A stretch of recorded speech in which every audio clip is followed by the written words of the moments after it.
To watch the full lecture of all subjects, kindly subscribe to my YouTube channel and press the bell icon because whenever I post the new videos, you will get the immediate notifications. Hello everyone, welcome to my YouTube channel. In our last video, we had discussed about the financial institutions. In this particular video, let us discuss about the classification of financial institutions. So financial institutions can be classified into banking financial institutions and non-banking financial institutions. This non-banking financial institutions would be called as NBFCs, non-banking financial corporations. So financial institutions ನಾವು ಎರಡು ರೀತಿ divide ಮಾಡ್ಬೋದು. ಮೊದಲನೇದು financial banking financial institutions, ಎರಡನೆಯದು ನಾನ್ banking financial institutions. ನಾನ್ banking financial institutions ನಾವು NBFC ಅಂತ ಕೂಡ ಹೇಳಿ ಕರಿತೀವಿ. Now, the financial banking financial institutions contains regulatories, commercial banks, private sector banks, public sector banks, RRBs, cooperative banks, and foreign banks. Non-banking financial institutions contains organized NBFCs and non-organized or unorganized NBFCs. Banking financial institutions ಅಲ್ಲಿ ನಮಗೆ regulatories ಇರುತ್ತೆ, commercial banks ಬರುತ್ತೆ, private sector banks, public sector banks ಬರುತ್ತೆ, regional rural bank ಬರುತ್ತೆ, cooperative banks ಬರ್ತಾರೆ, ಮತ್ತೆ foreign banks ಬರುತ್ತೆ. ನಾನ್ banking financial institutions ಅಲ್ಲಿ ನಮಗೆ ಆರ್ಗನೈಸ್ಡ್ NBFCs ಮತ್ತೆ ಅನ್ಆರ್ಗನೈಸ್ಡ್ NBFCs ಬರುತ್ತೆ. Now let us look with the banking institutions. As I told you that under banking institutions we get all these. Let us discuss about all of this in detail. First one is regulatories. So regulatories are the boards which provides the regulations. ಯಾವುದು regulations ಈ ರೀತಿ ಮಾಡಬೇಕು ಅಂತೇಳಿ regulations ಗಳನ್ನ ಬಿಡುಗಡೆ ಮಾಡ್ತಾರಲ್ಲ ಅದನ್ನ ನಾವು ರೆಗ್ಯುಲೇಟರ್ಸ್ ಅಂತ ಕರಿತೀವಿ. We have RBI, that is Reserve Bank of India, SEBI, Securities Exchange Board of India, IRDAI means Insurance Regulatory and Development Authority, PFRDA, Pension Fund Regulatory and Development Authority, and IBBI means Insolvency and Bankruptcy Board of India. All these are regulatories. ಇದೆಲ್ಲ regulatories ಇಂಡಿಯಾದಲ್ಲಿ ಇರುವಂತಹದ್ದು. Second one is commercial banks. So this commercial banks, they provide basically services like accepting deposits. They accept the deposit from the public. They'll make the business loans. Whichever business requires the loan, they will provide loan for such businesses. And they offer the basic investment products like FD, RD, okay, time deposits, term deposits, basic investment products they will provide. Commercial banks ಅಲ್ಲಿ ಯಾವ ರೀತಿ services ನ ಕೊಡ್ತಾರೆ ಅಂದ್ರೆ public ಇಂದ deposits ನ accept ಮಾಡ್ತಾರೆ, ಯಾವ್ಯಾವ ಬಿಸ್ನೆಸಸ್ಗೆ ಲೋನ್ಸ್ ಬೇಕಾಗುತ್ತೆ ಆ ಬಿಸ್ನೆಸಸ್ಗೆಲ್ಲ ಲೋನ್ಸ್ ಗಳನ್ನ ಕೊಡ್ತಾರೆ, ಮತ್ತೆ ಬೇಸಿಕ್ ಇನ್ವೆಸ್ಟ್ಮೆಂಟ್ ಪ್ರಾಡಕ್ಟ್ಸ್ ಅಂದ್ರೆ ಸೇವಿಂಗ್ಸ್ ಆಗಿರ್ಬೋದು, ಫಿಕ್ಸ್ಡ್ ಡೆಪಾಸಿಟ್ ಮಾಡುವಂತದ್ದು, ಟರ್ಮ್ ಡೆಪಾಸಿಟ್, ರೆಕರಿಂಗ್ ಡೆಪಾಸಿಟ್, ಈ ರೀತಿಯ ಬೇಸಿಕ್ ಇನ್ವೆಸ್ಟ್ಮೆಂಟ್ ಪ್ರಾಡಕ್ಟ್ ಗಳನ್ನ ಕಮರ್ಷಿಯಲ್ ಬ್ಯಾಂಕ್ಸ್ ಕೊಡುತ್ತೆ. Next is public sector banks. When we can say it is as public sector banks, when the majority of shareholding is with the government. Government should have the majority of the shareholding. Majority means it should be more than 50%. More than 50% of the total shareholdings should be by the government. So what happens? These banks will be listed in the stock exchanges. So they should get registered under SEBI, Securities Exchange Board of India. They will be listed under stock exchanges. Okay, only those companies, banks which are listed in the stock exchanges can only issue the shares. So it is very necessary for the public sector banks to get registered or listed under stock exchanges. Example are Canada Bank, Union Bank, SBI Bank, etc. Public sector bank ಅಂತಂದ್ರೆ majority shares government ಬಳಿ ಇರಬೇಕು. Majority ಅಂದ್ರೆ more than 50% shares government ಬಳಿ ಇರಬೇಕು. ಮತ್ತೆ ಈ bank ಎಲ್ಲ stock exchange ಕೆಳಗೆ ಲಿಸ್ಟೆಡ್ ಆಗಿರ್ಬೇಕು. ಸ್ಟಾಕ್ ಎಕ್ಸ್ಚೇಂಜ್ ಕೆಳಗಡೆ ಈ ಎಲ್ಲಾ ಬ್ಯಾಂಕ್ಗಳು ಲಿಸ್ಟೆಡ್ ಆಗಿರ್ಬೇಕು. ಎಕ್ಸಾಂಪಲ್ ನೀಡೋದಾದ್ರೆ Canara Bank, SBI, Union Bank ಇದೆಲ್ಲ ಪಬ್ಲಿಕ್ ಸೆಕ್ಟರ್ ಬ್ಯಾಂಕ್ಸ್ಗೆ example. Next is private sector banks.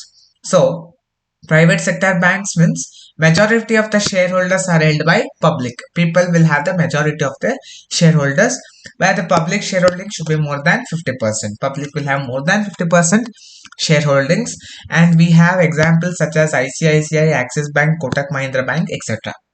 Private sector banks ಅಂದ್ರೆ ಮೆಜಾರಿಟಿ ಶೇರ್ಸ್ ಪಬ್ಲಿಕ್ ಹತ್ರ ಇರಬೇಕು, ಮೆಜಾರಿಟಿ ಅಂದ್ರೆ ಮೋರ್ ದ್ಯಾನ್ 50%.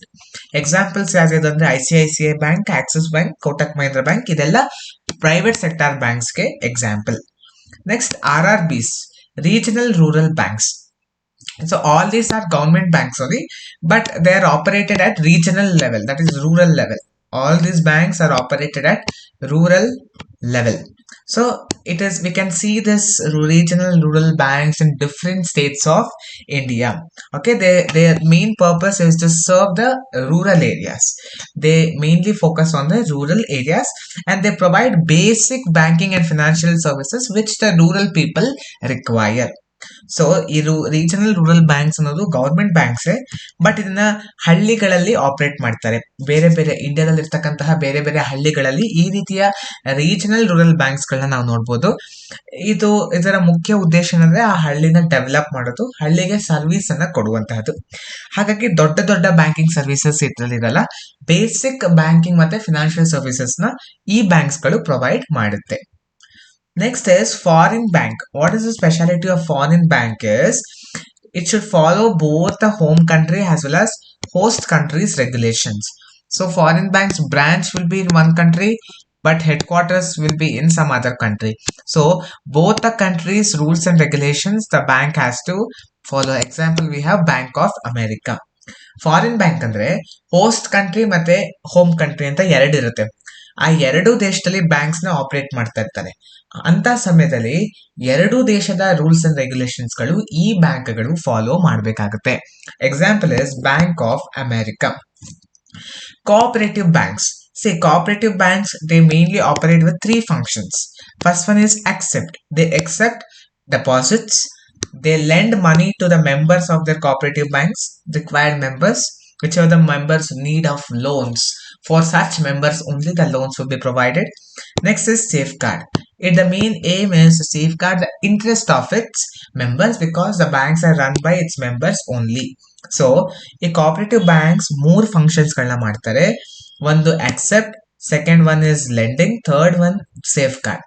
ಅವರು ಪಬ್ಲಿಕ್ ಇಂದ ಮೆಂಬರ್ಸ್ ಗಳಿಂದ ಡೆಪಾಸಿಟ್ಸ್ ಗಳನ್ನ ಆಕ್ಸೆಪ್ಟ್ ಮಾಡ್ತಾರೆ. ತನ್ನ ಮೆಂಬರ್ಸ್ ಗಳಿಗೆ ಸಾಲ ಬೇಕಿದ್ರೆ ಮನಿಯನ್ನ ಸಾಲದ ರೂಪದಲ್ಲಿ ಕೊಡ್ತಾರೆ, ಮತ್ತೆ ಅವರ ಇಂಟ್ರೆಸ್ಟ್ ಗಳನ್ನ ಇಲ್ಲಿ ಸೇಫ್ ಗಾರ್ಡ್ ಮಾಡ್ತಾರೆ.